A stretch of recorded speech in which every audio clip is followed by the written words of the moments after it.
Buenas tardes, doctor y compañeros. Mi nombre es Eduardo Rodríguez, interno operador de la Universidad Rómulo Gallego, y el día de hoy estaremos hablando sobre las patologías biliares obstructivas. Primero tenemos que tener en cuenta sobre la anatomía de la vesícula biliar. Y un poco también hablaremos sobre las vías biliares extrahepáticas. Bien, la vesícula biliar es un órgano musculomembranoso que se encuentra ubicado a nivel del hipocondrio derecho, específicamente en la cara visceral del hígado, en la fosa vesicular. Él está comprendido él está comprendido en tres partes: por un fondo, que es su zona ciega, por un cuerpo y un cuello. También se destacan partes importantes como puede ser una pronunciación que se encuentra a nivel entre el cuerpo y el cuello, que se llama infundíbulo o saco de Hartmann. También encontramos entre el cuello y el conducto cístico una forma de S, también conocida como zona de sifón o como una forma de S, o conocida como zona de sifón. Luego hablaríamos un poco sobre lo que sería el conducto cístico. En el conducto cístico, en él se encuentra una válvula llamada válvula de Hayter. En ella se encuentra por dos porciones, una porción distal y una porción más proximal. En la porción proximal, también conocida como pars en espiralis, y una porción distal conocida como pars lisa. De ella vienen dos conductos hepáticos, tanto derecho como izquierdo, que se anastomosan para formar el conducto hepático común. En ella, a este nivel aproximadamente, se forma el conducto cístico, que aproximadamente posterior se convertirá en el cuello y luego la vesícula. A partir de este nivel deja su nombre de conducto hepático para convertirse en el conducto colédoco, que al final llegará a la segunda porción del duodeno. Pásalo. Bien. ¿Cuánto mide la vesícula biliar? De 8 a 10 centímetros de longitud por 3 a 4 centímetros de diámetro y un alrededor de 2 milímetros de espesor en sus paredes vesiculares. Entonces, en los casos clínicos donde la vesícula estaba aumentada de tamaño de 10 centímetros de largo, no estaba aumentada de tamaño.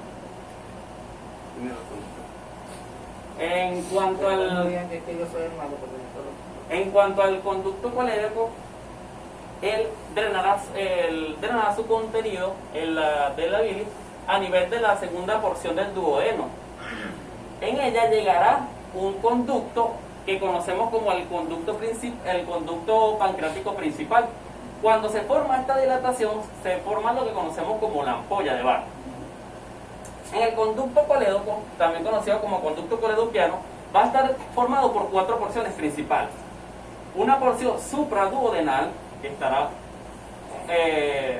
superior al duodeno, una retroduodenal, que ella pasa por detrás de él mismo, una retropancreática, que en algunas literaturas también nos conocen como retropancreática e intrapancreática, porque atraviesa el páncreas a nivel de la cabeza, y intraduodenal o terminal cuando llega al final de la segunda porción del duodeno.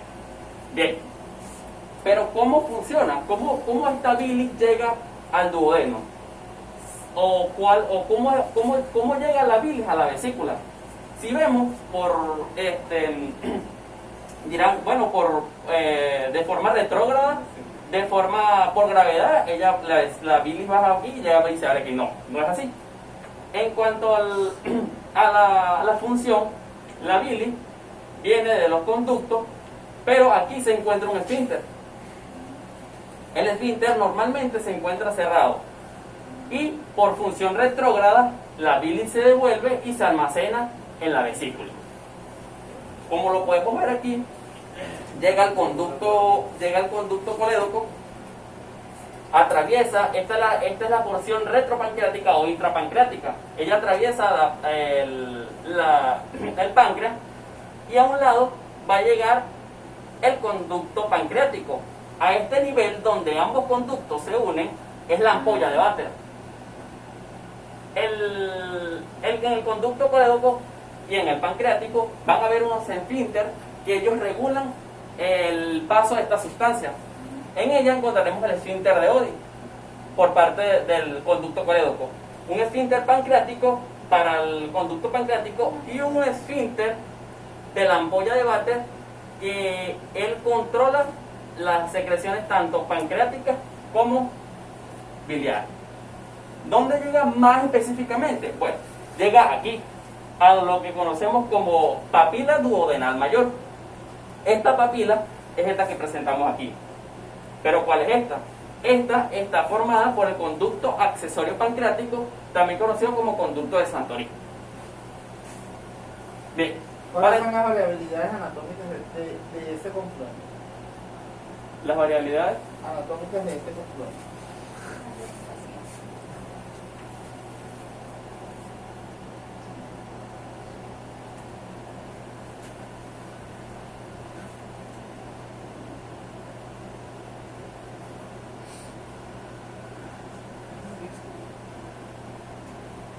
que el conducto pancreático drene su contenido independiente y no forme la ampolla de váter, o que este conducto se una pero más superior. Ajá. Luego vamos a comprender un poco mejor sobre cómo la bilis, cómo se forma la bilis. Bueno, en la bilis no se forma en la vesícula, algo que debemos aclarar, se sintetiza o se forma en el hígado. Vamos a ir de lo más macro a lo más micro. Se forma a nivel del hígado en el parénquima hepático. Si hacemos un acercamiento, un zoom más, algo más cercano, llegamos a esta microfotografía, donde tenemos los hepatocitos, los canículos que se forman aquí, un canículo, canículos biliares terminales, los perilobulillares y los canículos interlobulillares. ¿Cómo se va a formar la bilis? Se va a formar por medio de dos fases. Una fase donde los hepatocitos, ellos vierten algunas sustancias sobre estos conductos. ¿Qué sustancias van a hacer? Bueno, el colesterol, ácidos biliares, el sodio, el cloro, el potasio, calcio y agua. Ellos van a drenarlo sobre este conducto biliar. A este nivel, una hormona, que es la secretina, ella va a actuar o a estimular sobre las células endoteliales. A este nivel, estas células endoteliales van a liberar lo que es el bicarbonato, el sodio y el agua. Cuando estas sustancias se vierten, pasan a canículos biliares más grandes, que estos a su vez pasan a los conductos hepáticos, tanto derecho como izquierdo, y de esta manera llega a la vesícula. Aquí la vesícula lo absorbe para luego vertirla sobre el conducto, sobre la segunda porción del duodeno. Algo que debemos saber. Estás diciendo que los conductos biliares pasan al común, y cuando ella llega aquí, la vesícula lo absorbe. No era lo que quería decir. ¿Qué es lo que quería decir entonces? Que cuando la bilis llega a estos conductos, él pasa hasta el esfínter, pero el esfínter va a estar cerrado. Por acción retrógrada, ella se va a devolver y es cuando llega a la vesícula.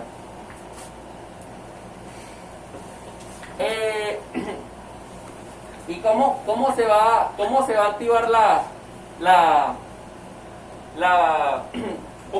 a activar la vesícula? ¿Cómo va a haber esa motilidad? Mediante la estimulación de una hormona que va a ser la colecistoquinina. Ella se va a activar cuando hay la ingesta de grasas a nivel del estómago, y aproximadamente 30 minutos, cuando estas grasas llegan a la segunda porción del duodeno, va a activar la colecistocinina, que esta me va a inducir a que haya una contracción o una movilidad rítmica de la vesícula para que ésta pueda vertir su contenido, y esta a su vez, además de la colecistocinina, me va a hacer una liberación o a relajar el esfínter de la ampolla de Vater para que pueda vertir su contenido sobre las grasas.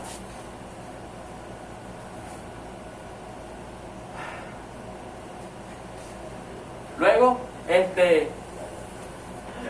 hablaríamos un poco sobre la irrigación de la vesícula, que ella va a estar irrigada principalmente por la arteria cística. Pero ¿de dónde viene esta arteria? ¿O cuáles son las variaciones anatómicas que debe tener en cuenta un cirujano al momento de hacer una colecistectomía? Bien, la arteria cística proviene de la arteria hepática derecha, que esta a su vez va a provenir de la arteria hepática propia, y esta a su vez proviene del tronco celíaco. Esta es la arteria abdominal que se encuentra a nivel de la vértebra L1. De la aorta abdominal va a salir el tronco celíaco. Me va a dar 3 ramas, que son la gástrica izquierda, la esplénica y la hepática. Aquí me va a formar 3 ramas más, que va a ser la gastroduodenal, la supraduodenal, la gástrica derecha. Aquí en la arteria hepática propia se forman 2 ramas, una izquierda y una derecha. De la izquierda me va a formar 2 ramas más, una rama izquierda y una derecha, y aquí en la derecha me va a formar una rama que va a ser la arteria cística, que va a ser esta que está aquí, que me va a irrigar la vesícula. ¿Cuáles son las variaciones anatómicas que puede tener esta? Bueno, tenemos la primera, que posee una doble arteria cística, una proveniente del origen de la arteria hepática común, de la arteria hepática propia, perdón, y una irrigación, y va a tener otra arteria cística de parte de la hepática derecha. En la número C tenemos que la arteria cística viene de la arteria hepática propia. Luego, aquí, esta arteria hepática propia, la arteria cística proviene de la arteria hepática propia, pero está a pasar anteriormente al nivel del conducto cístico, del conducto hepático. En la siguiente ilustración tenemos que la arteria cística va a tener la arteria cística me va a provenir de la arteria hepática izquierda. Aquí tenemos que la arteria cística va a provenir de la arteria gastroduodenal. En esta la arteria cística proviene directamente del tronco celíaco, y en esta la arteria cística proviene de una arteria hepática derecha subyacente. Aquí presentamos las variaciones que puede presentar una vesícula biliar. En ellas podemos presentar unas variaciones de una vesícula biliar volvulada, las tabicaciones de la vesícula biliar, cuando la vesícula biliar puede presentar pólipos, o la diferencia de la situación de la localización en cuanto a la vesícula. Bien, ahora sí, comenzamos con lo que sería la litiasis vesicular. La litiasis vesicular no es más que la presencia de cálculos o litos dentro de la vesícula biliar. Estos cálculos pueden ser cálculos de colesterol o cálculos pigmentarios, que a su vez se pueden clasificar en cálculos marrones o cálculos negros. Sus factores de riesgo pueden ser la edad, el sexo femenino y la obesidad. Una litiasis vesicular asintomática, este tipo de litiasis es frecuente en 60 al 80%, se diagnostica incidentalmente cuando se realiza una ecografía en busca de otra patología. Puede presentar el 2% de complicaciones, y además de esto se puede tener la indicación de una colecistectomía profiláctica, y esta tiene los siguientes criterios, que cuando puede encontrarse se encuentra un cólico mayor de 3 centímetros.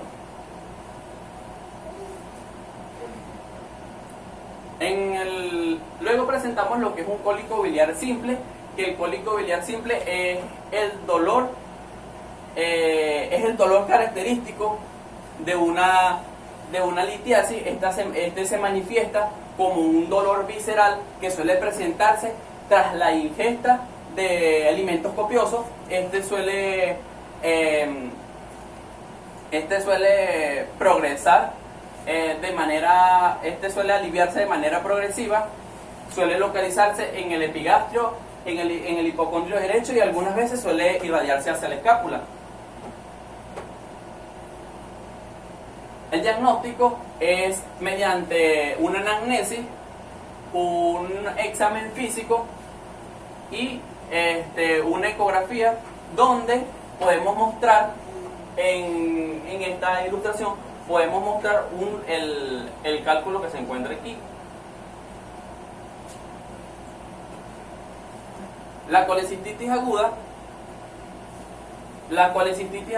es la inflamación de la vesícula biliar que está provocada cuando existe una obstrucción a nivel del conducto cístico, y esto me va a generar una inflamación. En ella pueden encontrarse algunos microorganismos, como puede ser la Klebsiella pneumoniae y la Escherichia coli. En cuanto a su fisiopatología, ella va a estar dada porque su inicio va a estar formado por la obstrucción de un conducto cístico, la obstrucción de un cálculo a nivel del conducto cístico. Esta obstrucción puede ser parcial o completa. Cuando la obstrucción es parcial y suele ceder bajo analgésico o mediante aire, ahí hablamos de un cólico biliar simple. Se presentó un cólico biliar simple. Pero cuando la obstrucción es completa, se presenta aumento de la presión interluminal, va a haber una gran inflamación, un dolor y una contracción intensa y una distensión vesicular. Además de esto, va a haber aumento de las paredes vesiculares. ¿Qué me va a generar esto? Bueno, me va a generar un edema de la pared vesicular, una retención de las secreciones biliares y alteraciones vasculares. A nivel del edema de la pared vesicular, dentro de las paredes vesiculares las células epiteliales que se encuentran allí van a estar alteradas, y esto me va a provocar la liberación de la fosfolipasa. La fosfolipasa me va a convertir la lecitina, que es la mucosa normal de la vesícula, me la va a convertir en lisolecitina, que esto va a ser citotóxico. Esto me va a generar o me va a producir el ácido araquidónico, que posteriormente me va a dar la activación de prostaglandina a nivel de I2 y E2, y esto me va a favorecer a un proceso inflamatorio. Cuando llegamos aquí, van a haber alteraciones vasculares, va a haber una disminución del flujo sanguíneo. Esto me va a provocar isquemia, posterior se va a necrosar y posterior a esto va a perforarse. El diagnóstico se realiza mediante una anamnesis, un examen físico y unas pruebas complementarias. Debe tenerse en cuenta que una colecistitis aguda debe sospecharse cuando el dolor es mayor de 5 a 6 horas. Va a haber una hipersensibilidad, dolor y un signo. Semiológicamente se va a encontrar algunos signos semiológicos, como puede ser el signo de Murphy. También puede cursar con náuseas, vómitos y fiebre. En cuanto a su diagnóstico, como seguimos hablando, puede presentar también los signos locales de inflamación, como ya lo había dicho, el dolor,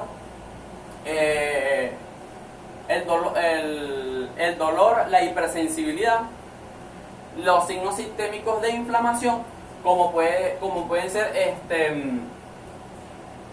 una leucocitosis y una PCR elevada. Y hallazgos imaginológicos como pueden ser el aumento de las paredes vesiculares producto de cálculos en su interior y de obstrucción del conducto cístico. Bien, en cuanto a su clasificación, podemos presentar una clasificación según la Asociación Mexicana, que me va a clasificar a la colecistitis en 3 grados.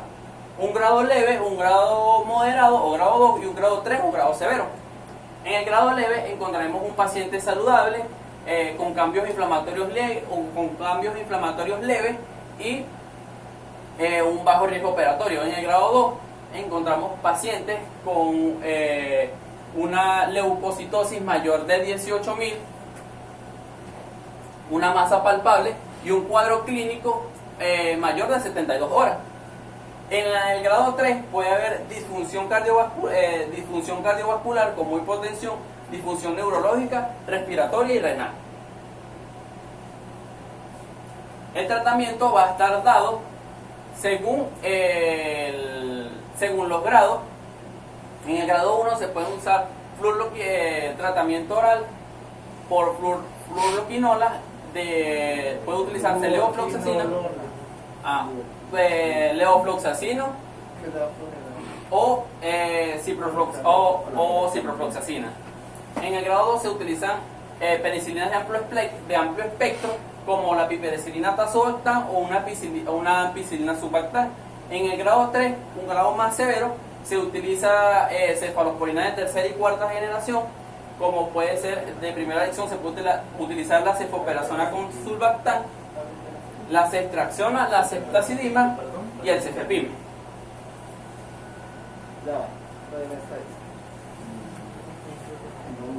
Si uso la cefoperazona sulbactam de primera elección, ¿cómo regreso a ceftriaxona de segunda elección?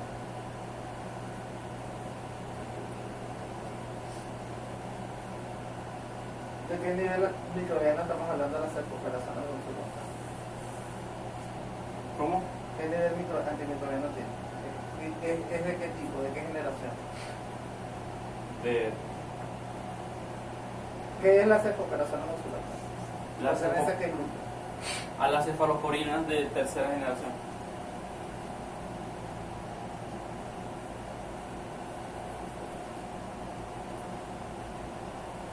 ¿Qué cuerpo? No, yo lo busqué y decía que era pertenecer a la cefalosporina de tercera generación. Ese es el anterior. Sí. Ideal. ¿Ah? Ese es el ideal.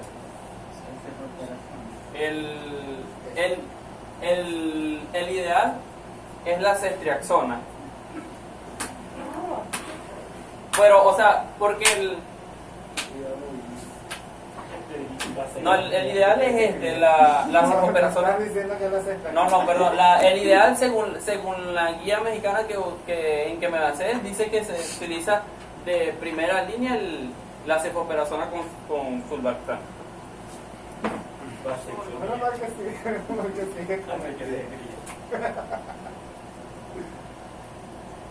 Bueno, en cuanto a sus complicaciones, pueden ser complicaciones tempranas o tardías.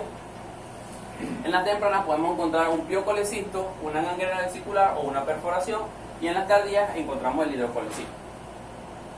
El piocolecisto no es más que la acumulación de líquido purulento dentro de la cavidad vesicular. Esto se produce porque hay una sobreinfección de la bilis y esto provoca una supuración en su interior.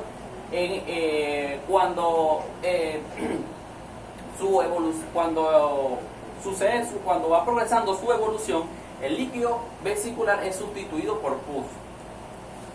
Él presenta un riesgo de complicación de un 2 a un 15%, y en cuanto a los grados de severidad, pues pertenece al grado 2 o grado 3. En la gangrena vesicular, su complicación es una de las complicaciones severas de una colecistitis aguda. Está dado porque existen unas alteraciones vasculares. ¿Por qué? Porque hay isquemia a nivel producto de la obstrucción del cálculo en el conducto cístico. Entonces hay aumento de la presión y al haber este proceso inflamatorio va a haber un flujo, una disminución del flujo circulatorio, y esto me va a provocar la isquemia, y esto a su vez se va a provocar la gangrena vesicular. Representa del 5 al 20% de complicaciones. Pásala. Se diagnostica mediante una anamnesis, un examen físico, el cual él va a presentar signos locales de irritación peritoneal, como es el signo de Bloomberg, fiebre, taquicardia, y pruebas complementarias como un ecosonograma, que es una prueba ideal. En ella se va a encontrar como un signo ecosonográfico, como es el signo de las estrías. ¿Qué se encuentra? ¿Cuál es el signo de las estrías? Lo que pasa es que no lo he colocado. Pero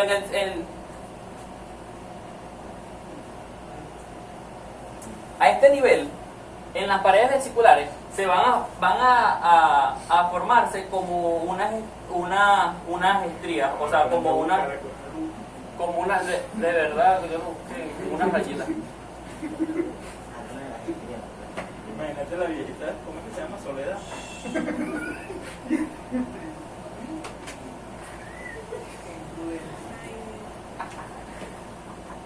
Lo que haga Soledad.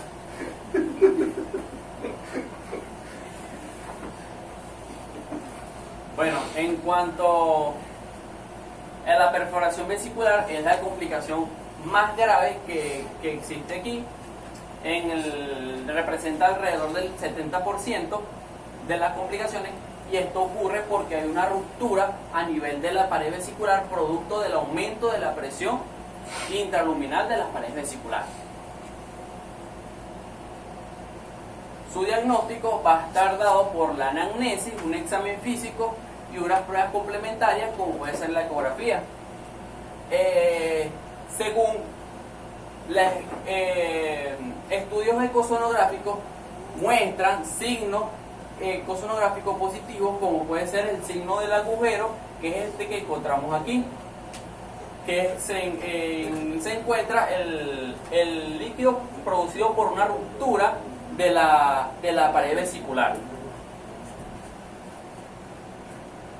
Su tratamiento va a estar dado por su tratamiento es quirúrgico, el cual puede realizarse laparoscópicamente, que en esta encontramos una pequeña ilustración donde hubo una perforación vesicular. En el hidrocolecisto, esto va a estar, esta entidad clínica se caracteriza porque la vesícula biliar se va a encontrar sobredistendida por una sustancia mucoide e incolora.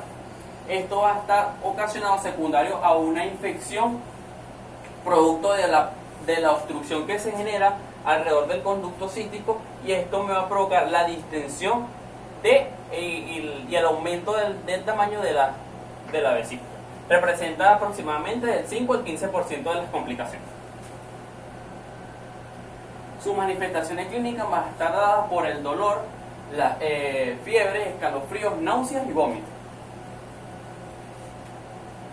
Su diagnóstico está presente por una anamnesis, el examen físico, que vamos a encontrar una masa palpable de una vesícula palpable de masas redondeadas, de límites precisos, de superficie lisa, móvil y dolor a la respiración. En el ecosonograma encontramos, en esta ilustración encontramos un hidrocolecisto en el cual hay aumento de las paredes con una medición de 10 centímetros por 5.6 de diámetro. En la colecistitis crónica, esta entidad clínica va a estar dada porque hay una inflamación de la vesícula biliar. Pero ¿qué sucede aquí? En esta hay ataques de cólicos biliares recurrentes. ¿Qué me va a producir? Me va a producir una inflamación una inflamación y aparición de un tejido cicatrizal, lo cual me va a provocar fibrosis a nivel del conducto cístico, producto de múltiples episodios de cólicos biliares.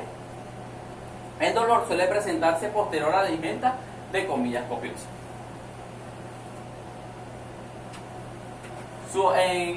En cuanto a su diagnóstico, en la anamnesis debemos hacer énfasis sobre la existencia de si ha cursado con estos tipos de cólicos, de este tipo de dolor, si se agrava o no se agrava posterior a la ingesta de comillas copiosas, un examen físico y una ecografía abdominal donde puede presentar un signo como puede ser la vesícula en porcelana que es característico de una calcificación, que es la que encontramos aquí. El tratamiento es quirúrgico y se puede hacer mediante una cirugía laparoscópica o una laparotomía abierta. En la colangitis aguda, esta patología es producto de la inflamación de la vía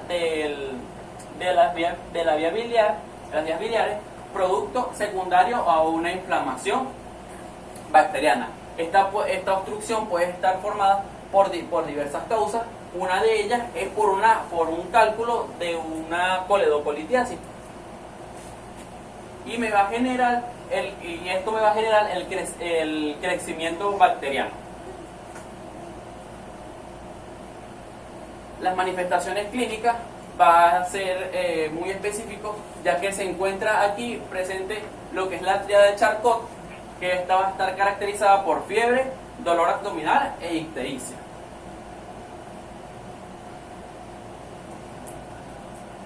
El diagnóstico se realizará mediante una anamnesis, un examen físico y pruebas analíticas y de imagen.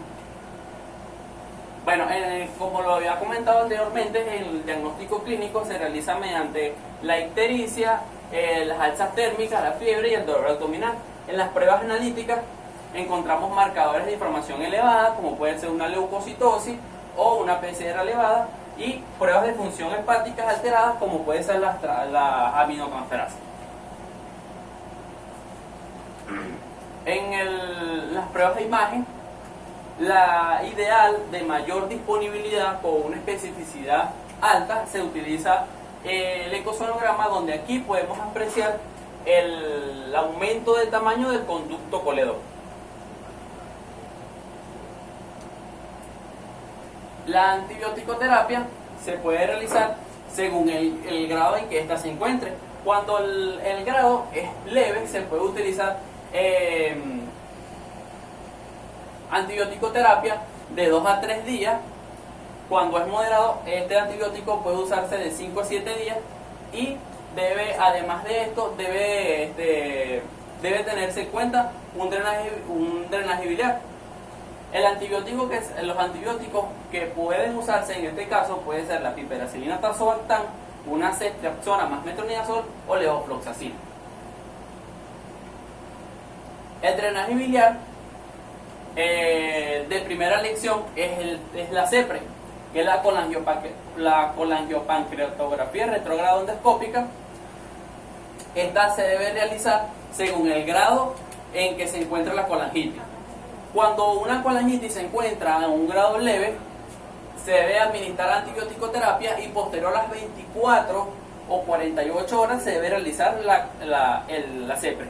Cuando es moderado o severo, en ella debe realizarse inmediatamente. Pasa.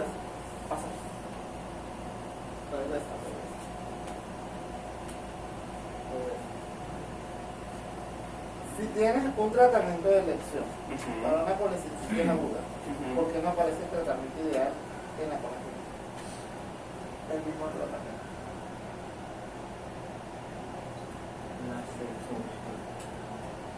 La verdad, porque la colecistitis aguda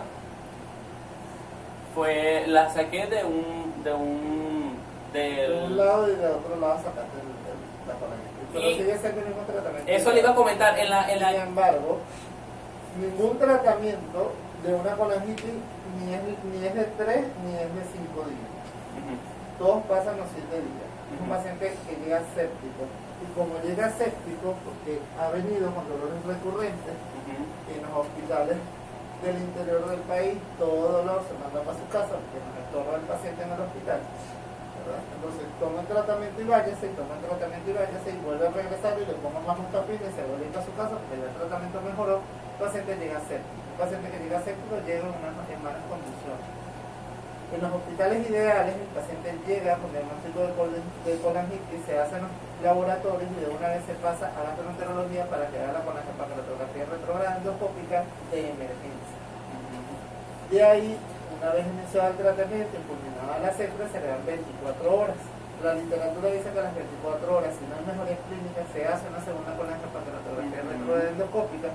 Y si no hay mejoría a las 24 horas posterior a la segunda colangiopatología, entonces se lleva a mesa operatoria y se hace un drenaje biliar. En los hospitales del interior del país, o en los hospitales donde no hay de elección o de rutina, este tipo de estudios diagnósticos y terapéuticos, porque hay que mandar al paciente a Barquisimeto, y si el paciente llegó séptico con 18.000 de blanco, con 112 frecuencia cardíaca, con 32 frecuencia respiratoria, saturando menos del 90%, entonces no puedes mandar al paciente a hacerse la CEPRE, que regrese, le das el antibiótico y que se vuelva a ir a la CEPRE y que vuelva a regresar porque el paciente se te va a morir antes de llegar a la primera CEPRE. Debe hacerse el drenaje de la vía biliar de emergencia. En este tipo de pacientes, si tienen vesículas, no se hace la colecistotomía de emergencia. Porque se busca hacer el drenaje biliar y se acabó. Posteriormente, es que se hace la vesícula de emergencia y se hace el resto de la cirugía de la vía biliar. Si esa es la vía biliar, no ya drenaje base. Si esta es la vía biliar, en el traje operatorio uno agarra y coloca un drenaje, que es un tubo de Kerr, que es un tubo en T, que es aquí, y sale del paciente. Entonces la bilis llega aquí y sale directamente por el tubo de Kerr. Eso es todo lo que se hace, son 3 comentarios. Y por medio de este es que se inyecta el contraste. No, esto es en quirófano. En la colangiopatología llegan.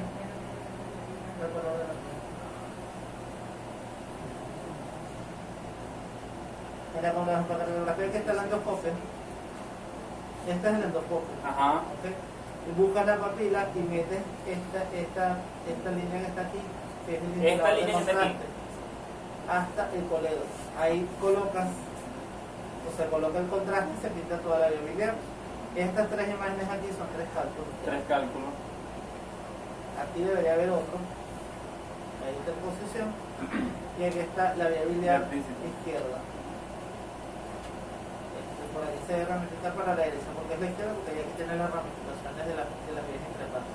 Entonces, ¿qué hace? Vas a colocar, se mete se introduce una cesta, que es la cesta de Dormi, ella agarra esto aquí y se lo trae.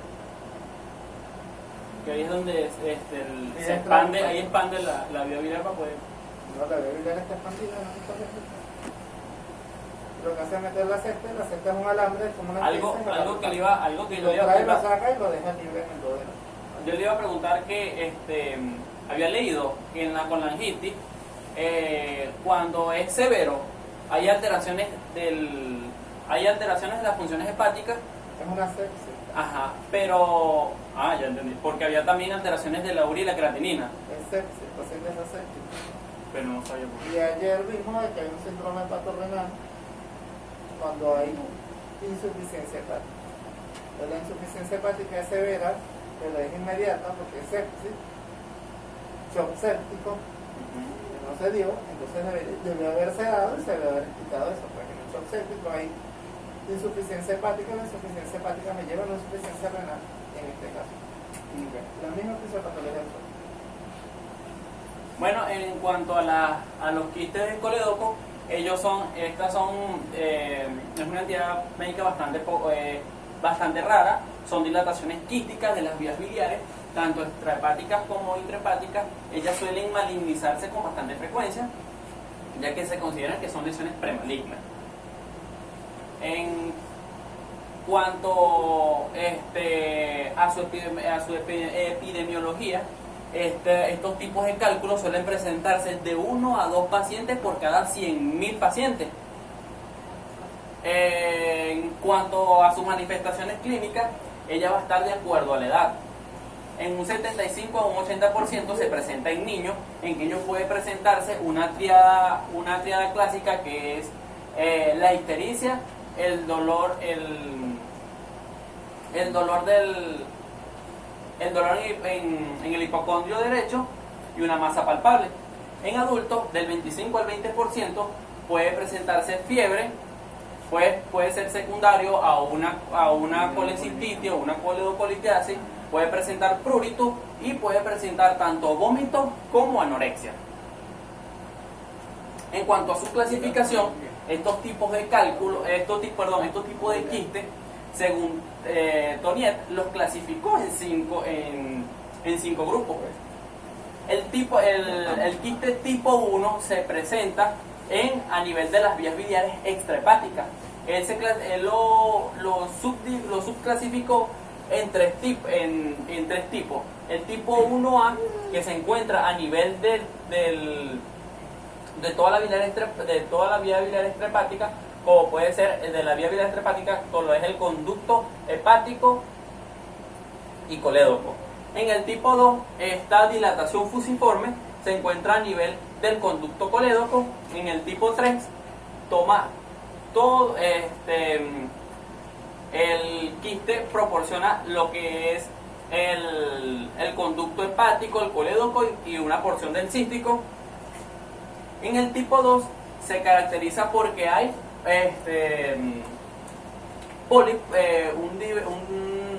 un quiste de semejanza de divertículo. En el tipo 3 se encuentra a nivel de la porción intraduodenal. En el 4 se encuentra el quiste, se va a encontrar en ambos conductos hepáticos y todo el colédoco y el hepato común y parte del cístico. En el 4B se va a encontrar a nivel del conducto hepático y el cístico y el colédoco. Y en el 5 solamente se encuentra en los conductos hepáticos, tanto derecho como izquierdo.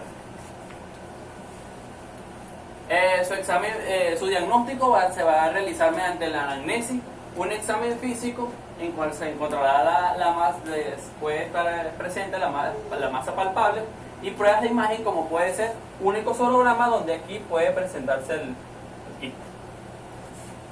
Y ha sido todo. Muchas gracias.